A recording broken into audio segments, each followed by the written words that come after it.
தமிழக அரசியல் செயல்பாடுகளை உற்று நோக்கிக் கொண்டிருக்கும் அனைத்து நல்லுள்ளங்களுக்கும் எங்களது அன்பார்ந்த வணக்கங்கள். அரசியல் அலசல் சேனலை தொடர்ந்து சப்போர்ட் பண்ற அனைத்து தரப்பட்ட மக்களுக்கும் எங்களுடைய வணக்கங்கள். இன்றைய காணொலியை எதை குறித்து பார்க்கணும்னா, எண்ணூர்ல கோரமண்டல் இன்டர்நேஷனல் பிரைவேட் லிமிடெட்ல ஏற்பட்ட அமோனியா லீக்கேஜ் பற்றி தான் நம்ம இன்னைக்கு பார்க்கணும். அது வந்து ஏற்பட்டது 26/12/2023 அதை பத்தி நம்ம ஏன் இன்னைக்கு பேசுறோம், அதை ஏன் சொல்லுங்க. ஏன்னு சொல்லணும்னு பாத்தீங்கன்னா, இது வந்து கடந்த வாரம் நடந்த நிகழ்வு. கண்டிப்பா கடந்த வாரம் நடந்த நிகழ்வு. ஏன் இன்னைக்கு பேசுறோம்னா, தமிழ்நாட்டு மாசு கட்டுப்பாட்டு ஆணையம் வாரியம் வந்து தூங்குதா அப்படின்ற ஒரு சந்தேகம் நமக்கு ஏற்பட்டிருக்கு. கண்டிப்பா தொடர்ச்சியா வந்து சிக்கல்ல சிக்கிட்டே இருக்கு மாசு கட்டுப்பாட்டு ஆணையம். என்னன்னு சொல்ல போனோம் பார்த்தீங்கன்னா, எண்ணூர் பகுதியிலே, அதுவும் குறிப்பா மீனவர்கள் நிறைந்த சென்னையில மீனவர்கள் அங்கே அதிகமாக எண்ணூர் பகுதியில் வசிக்கிற மீனவர்கள் நிறைந்த பகுதியில இது 2வது முறை ஒரு இஷ்யூ நடக்குது. ஃபர்ஸ்ட் என்னன்னு பார்த்தீங்கன்னா, சிபிசிஎல் நிறுவனம் எண்ணெயை வந்து மழை வெள்ளத்துல எண்ணெயை கலந்து விட்டுட்டாங்க. அந்த எண்ணெயை வந்து இன்று வரை மீட்க முடியவில்லைன்றத முறையில் மீட்க போராடுறாங்க.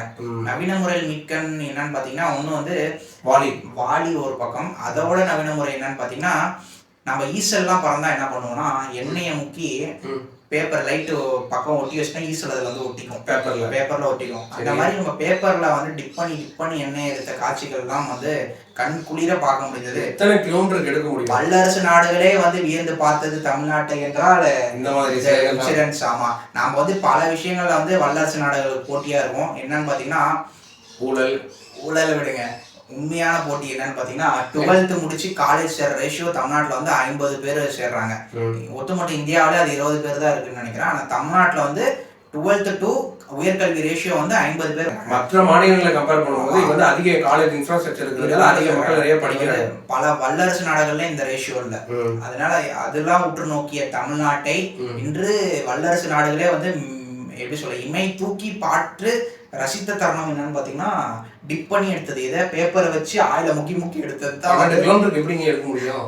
அது எத்தனை லிட்டர் கடந்துச்சோ, எத்தனை லட்சம் லிட்டர் கடந்துச்சோ, இவங்க வந்து ஒரு பேப்பர். இது கடந்த ஆட்சியில் ஒரு நிகழ்வு நடந்தது. வைகை அணையில ஒரு அமைச்சர் வந்து பண்ணாருன்ட்டு ஒரு இஷ்யூ டிபேட் ஆச்சு. பல சோசியல் மீடியால வந்து பரவலா பேசப்பட்டது. ஆமா, அமைச்சர் கடந்த ஆட்சி அவங்கதான்.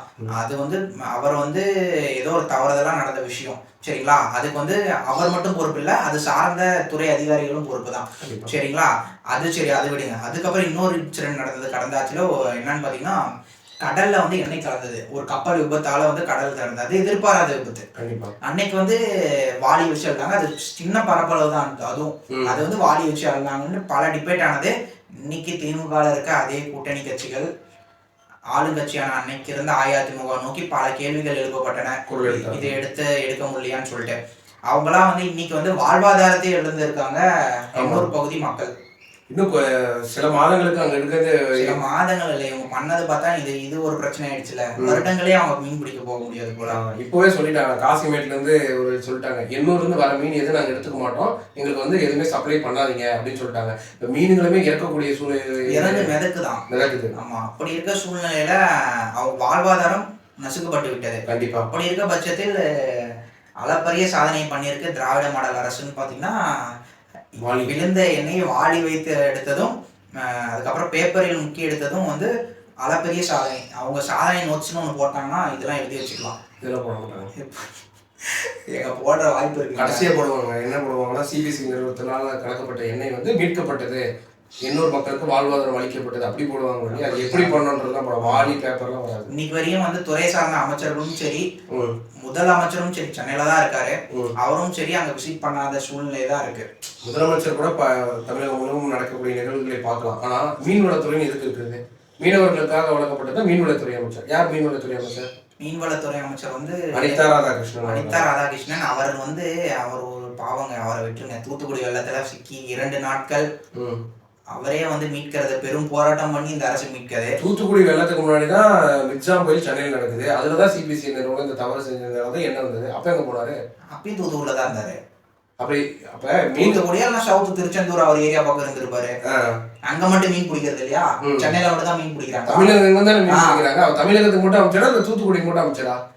நீங்க கேக்குறது நியாயம் தாங்க. அவர் தொகுதி மக்களுக்கு ஃபர்ஸ்ட் பிரிஃபரன்ஸ் கொடுப்பாரா, சென்னை மக்கள் அவர் ஓட்டு போறாங்களா, இல்ல அவர் தொகுதி மக்கள் ஓட்டு போடுறாங்களா? ஓட்டு போடிய மக்களுக்கு அவர் அங்கே பண்ணணும்னா அவர் அங்கேயே தான் இருக்கணும். அப்போ எல்லா மக்களுக்கும் நான் எங்கனாலும் எங்கே ப்ராப்ளம் நடக்கனாலும் அங்கே நான் போய் நின்று மக்களுக்கு குரல் கொடுப்போங்கிறவர் தான் அந்த துறை அமைச்சராக போடணும். அப்படி பார்த்தா நீங்கள் வந்து மீனவர் தான் கர்நாடகாவில் மீனவர் பிரச்சனை இவர் போக சொல்லுவோம் போல. இப்போ தமிழக மீன்வளத்துறை அமைச்சரா கர்நாடகா மீன்வளத்துறை அமைச்சரா? கரெக்டு தான் பாலாஜி. நான் என்ன சொல்ல வரேன்னா, அவர் சார்ந்த மக்கள், அவருக்கு ஓட்டு போட்ட மக்களுக்கு தான் அவர் வேலை செய்வாரு. அதுவும் செய்யறாரான்னு தெரியல. ஆனா வந்து அதனாலதான் அதே ஏரியால ரெசிடென்ட் எடுத்து தங்கியிருக்காரு அனிதா ராதாகிருஷ்ணன் அவர்கள். சொல்ல வர விஷயம் என்னன்னா, சிபிசிஎல் நிறுவனத்துல 800 கலக்கப்பட்ட இஷ்யூவா இருக்கட்டும், இப்போ வந்து கோரமண்டல் நிறுவனத்துல இருந்து அமோனியா லீக்கான விஷயமா இருக்கட்டும், இன்னைய வரைக்கும் மீன்வளத்துறை அமைச்சர் அனிதா ராதாகிருஷ்ணன் அவர்கள் ஒரு விசிட் கூட அங்க பண்ண கிடையாது. இன்னைக்கு வரையும் இந்த வீடியோ ஷூட் பண்ற நீங்க டேட் பாத்தீங்கன்னா 30ஆம் தேதி டிசம்பர் மாதம். இன்னைக்கு வரையும் அவர் போய் அந்த ஏரியால பார்க்கல. அது இன்னொன்னு, ஒரு துறைக்கு ஒரு அமைச்சர் போடுறாங்கன்னா அந்த துறையை சார்ந்தவரா இருக்கணும். சரிங்களா? இவரை வந்து மீனவரே இல்லைங்க. கண்டிப்பா மீனவர் கடல் சார்ந்தவரும் இல்லை. அவரை எதுக்கு வந்து இந்த துறைக்கு அமைச்சரா போடணும்? ஏன் திமுக மீனவர்கள் மீனவரை சார்ந்த யாருமே இல்லையா? ஓட்டு போறவங்க யாருமே இல்லையா?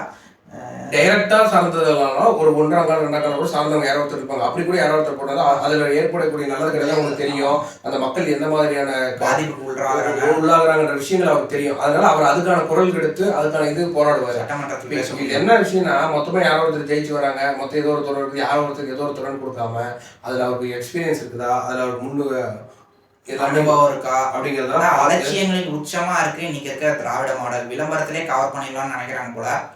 நடக்காது. விளம்பரம் வந்து ஓரளவு தான் ஹெல்ப் பண்ணும். அப்படி எதுனா செஞ்சிருந்தா தான் விளம்பரம் ஹெல்ப் பண்ணும். செய்யாததுக்கு விளம்பரம் அடிச்சு ஓட்டினீங்கன்னா அது வந்து பசை இல்லாம ஓட்டுற மாதிரி சோத்துல அந்த விளம்பர ஸ்டிக்கரை வந்துடும். அது விழுந்துரும், ஈஸியா உதிர்ந்துடும். அப்புறமா தான் உதிரும் பார்த்தா அப்பவே உதிர்ந்துடும். அவங்க ஆட்சியில இருக்கும் போதே உதிர்ந்துடும். அதனாலதான் வந்து இன்னைக்கு தொடர்ச்சியா திமுக அமைச்சர்களும் சரி, இன்னைக்கு சில பேரை வந்து முன்னாள் அமைச்சர்கள்லாம் பொன்முடி அவர்கள் முன்னாள் அமைச்சர் தான் குறிப்பிட முடியும். தொடர்ச்சியா திமுக சார்ந்தவர்களே வந்து ஆளுங்கட்சியா இருக்கும் சிறைக்கு போட்டதுதான் தமிழகத்துல பார்க்காத ஒரு காட்சியா இருக்கு. ஏன்னா வந்து இவங்க செய்யற அலட்சியத்தாலதான் அதெல்லாம். அடுத்தது வந்து ஏவாவிலும் போவாருன்னு சொல்றாங்க.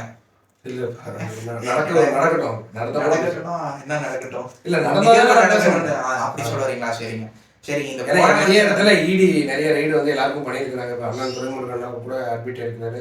ஸோ நிறைய இடத்துல இஷ்யூ இருக்கு. ஆளும் அரசாங்கத்துல ஒரு மேல குற்றச்சாட்டு இல்லை, 2 பேர் மேல குற்றச்சாட்டில் அரசு அரசியல் குற்றச்சாட்டு இல்லை, அதான் குற்றச்சாட்டில் அரசு. அதுதான் காமெடி மாதிரிதான் போயிட்டு இருக்கு தமிழ்நாடு அரசாங்கம்.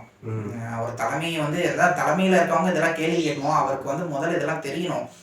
இதெல்லாம் நடக்குது தமிழ்நாட்டுல அவருக்கு தெரியணும். அவர் வந்து முதல்ல வந்து நம்ம சேனல் பார்த்தா கூட போதும். திரு மு.க. ஸ்டாலின் அவர்கள் நம்ம சேனல் பார்த்தா கூட நாம ஏதோ பேசுறோம், ஒரு 2 வீடியோவாவது கஷ்டப்பட்டு போடுறோம், அதை பார்த்தா கூட இந்த இஷ்யூவாவது ஏற்பட்டிருக்கு, இதுக்காக நம்ம குரல் கொடுக்கணும்னு. இவர் வந்து மாநிலம் முழுவதும் டப்பாவை தூக்கிட்டு போய் குறைய தீர்க்க வேண்டிய அவசியம் இல்லை. இல்லைன்னா வந்து மக்களோட முதல்வர்னு ஒரு திட்டத்தை கொண்டு வந்து குறைய தீர்க்க வேண்டிய அவசியம் இல்லை. எங்க வீடியோவாவது பாருங்க, உங்களுக்கு குறைகள் நீங்க ஈஸியா தீர்க்கலாம் மக்களோட குறையில. நம்ம கோரமெண்டலை பத்தி பேசுவோம். இது வந்து சென்சேஷனல் டாபிக், பேசியே ஆகணும், தீவிரமா பேசியாகணும். ஏன்னு சொல்லலாம், போபால் டிராஜடி நடந்து கிட்டத்தட்ட 30 வருஷம் ஆகிட்டு இருக்கும். அதுல இருந்து எல்லாருமே பாடம் கற்றுக்கணும். ஏன்னா இந்த மாதிரி இன்சிடென்ட் ஒரு இடத்துல நடந்தாவே துரதிருஷ்டமானது. இது வந்து இதுக்கு வந்து நீங்களும் வந்து ஒரு அந்த மாதிரி ஒரு இன்சிடென்ட்ல சிக்கின அப்புறம் தான் பாடம் கற்புன்றது வந்து தவறான விஷயம். அந்த மாதிரி தான் இந்த கோரமெண்டல் விஷயம்.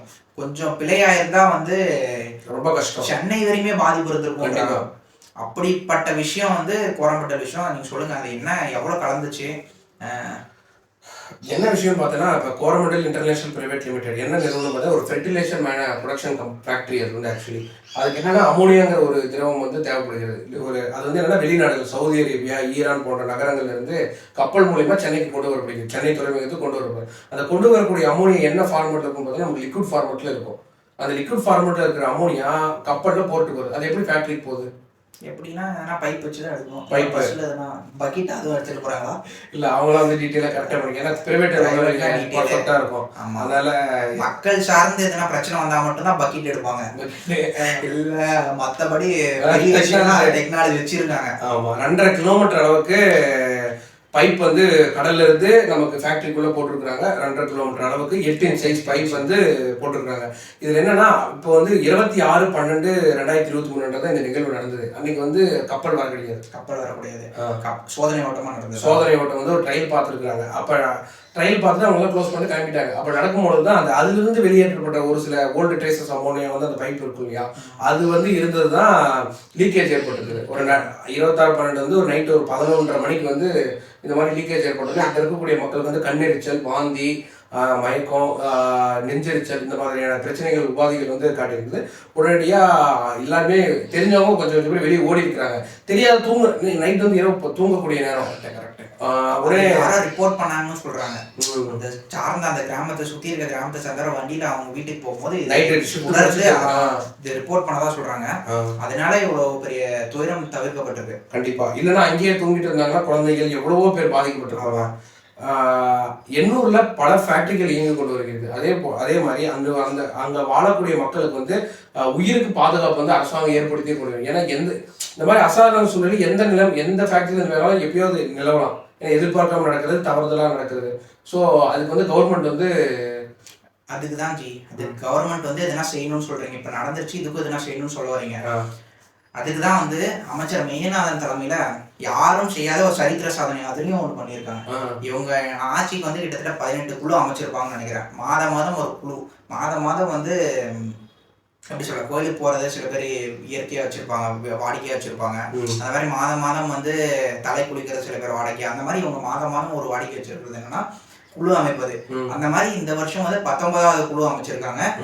இதெல்லாம் வந்து ஆய்வு செய்யறதுக்கு மாசு கட்டுப்பாட்டு ஆணையம். இந்த ஈவெண்ட் நடந்ததே வந்து ஒரு நாள் நிகழ்வு. ஒரு நாள்னா ஈவினிங்ல இருந்து காலையில கிட்டத்தட்ட ஒரு 6 மணி நேரம் நிகழ்வுன்னு வச்சுக்கோங்க. ரேசஸ் கலந்தது எல்லாம். இந்த நிகழ்வு வந்து ஒரு 6 மணி நேரத்துல நடந்தது.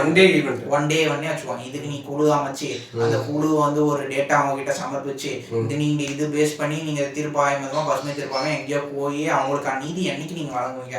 ஏன்னா வந்து இன்னைக்கு மீனவர்களோட வாழ்க்கையே முடிஞ்சதுங்க. எண்ணூர்ல இருக்க வாழ்க்கையே முடிஞ்சதுதான். ஃபர்ஸ்டே சொன்ன மாதிரி அவங்களுக்கான அடித்தட்டு வாழ்க்கையே முடிஞ்சு போச்சு. கண்டிப்பா. அப்படி இருக்கும்போது நீங்க என்னைக்கு அவங்களுக்கு நீதியை வழங்க போறீங்க இப்படி குழு அமைச்சு? இதுல என்ன விஷயம்னு பாத்தீங்கன்னா, நைட்டு 11-12 மணிக்கு இந்த விஷயம் நடக்குது இல்லையா. ஆனா காலையில 3 மணிக்கு தான் அந்த சம்பந்தப்பட்ட வாரியத்திலிருந்து வந்து அதுக்கான சாம்பிள் எடுக்கப்பட்டு அந்த ரிசல்ட் பார்த்தோம்னா நமக்கு காற்றுல மட்டுமே 5 மடங்கு அதிகமா இருந்திருக்கு. இப்போ வந்து நமக்கு 400 மைக்ரோகிராம் தான் காத்துல வந்து அமோனியாவோட இது இருக்கணும். ஆனா அப்ப எடுத்தப்ப பார்த்தா 2090 கிராம் இருந்திருக்கு, மைக்ரோகிராம் இருந்திருக்கு. அப்படின்னு பார்த்தா காத்துல மட்டுமே 5 மடங்கு அதிகமான அமோனியா இருந்திருக்கு.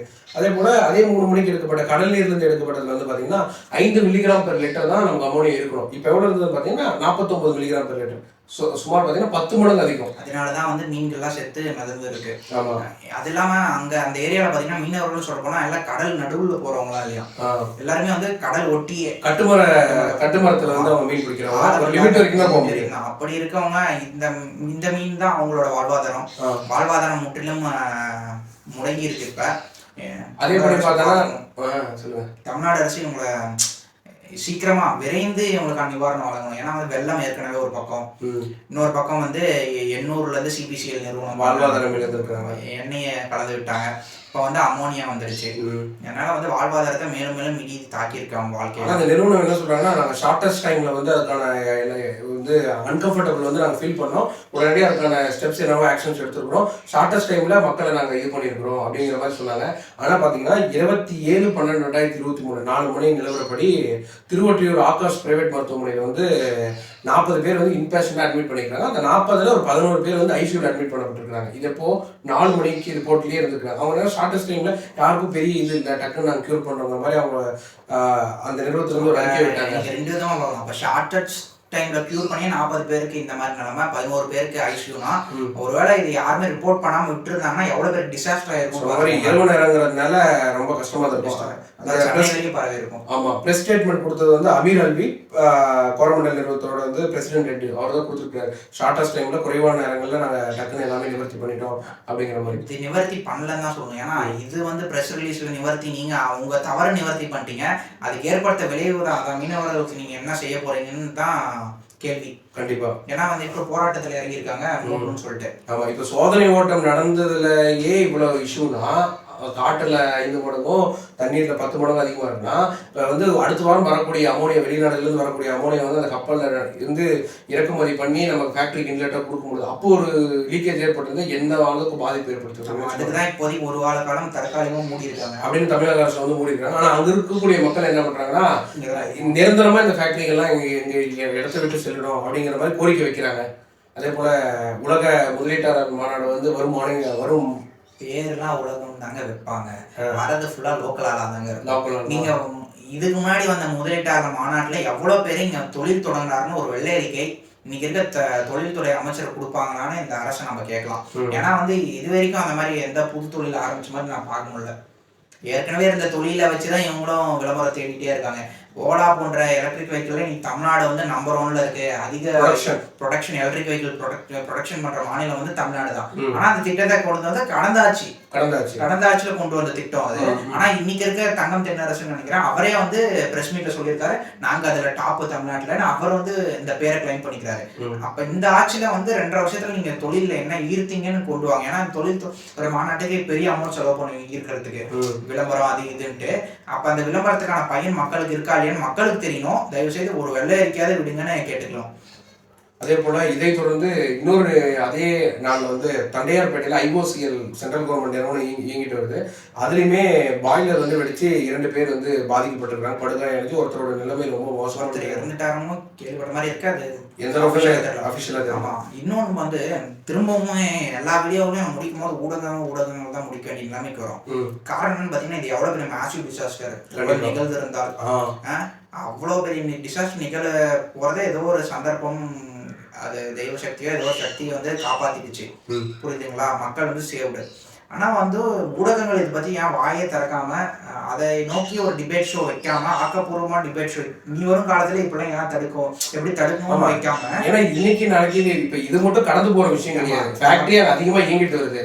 ஆமா, இயங்கணும். ஃபேக்டரியும் அவசியம். ஏன்னா வந்து தொழில் இருந்தால்தான் வந்து எல்லாருக்கும் வேலையும் கிடைக்கும், மாநிலமும் முன்னேறும். அதனால ஃபேக்டரியும் அவசியம். ஃபேக்டரியும் மூணுன்னு யாரும் சொல்ல, ஃபேக்டரியும் அவசியம். எப்படி வந்து மக்களுக்கு வந்து ஆபத்து இல்லாம அந்த ஃபேக்டரி இயங்க முடியும் அப்படின்ற டிபேட் ஷோலாம் ஏன் டிவில இதெல்லாம் ஃபோக்கஸ் பண்ணாம சில விளம்பரத்தையும் மட்டும் டிவியும் வந்து ஃபோக்கஸ் பண்ணுது அப்படின்னு தெரியல. விளம்பரத்துக்கு செயல்படுத்தக்கூடிய பணத்தையும் அறிவையும் நம்ம இதுக்கு ஒரு டெக்னாலஜி மூலமே எந்த ஒரு பாதிப்பும் ஏதோ ஒரு அசம்பாவிதம் நடந்தாலும் எப்படி வந்து உயிர் சேதங்கள் இல்லாம மக்களை வந்து காப்பாற்ற முடியும் அப்படிங்கிறதுல அதிக ஈடுபாடு இருந்து கவனம் செலுத்த வேண்டும்.